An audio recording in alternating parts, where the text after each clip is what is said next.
What happens when a child is raped in India? Of every 100 survivors, only 3 speak out. In almost all cases, the child knows the rapist, which makes her less likely to speak up. And in the rare instance where the child does step forward, she faces suspicion and judgment. The case drags on for years. The child is subjected to harsh questioning and is forced to relive her trauma again and again. Her identity is often disclosed. She is constantly exposed to her rapist, and most of the time, the court does not convict the accused.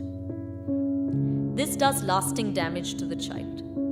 She faces stigma, judgment, and blame. She may drop out of school and may be forced to relocate.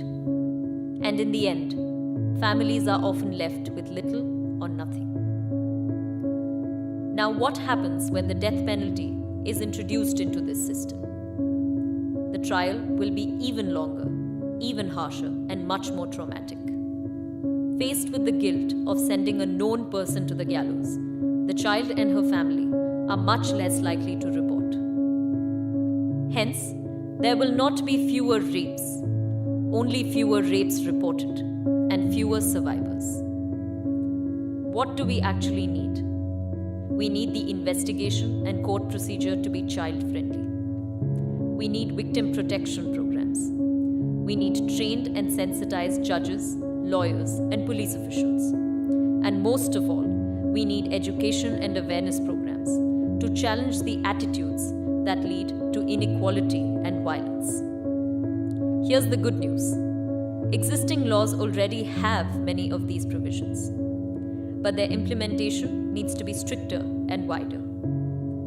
And that's what we need to focus on, instead of pursuing a drastic measure like the death penalty. There is no easy solution to this complex problem, but we don't need an easy solution. We need the right one.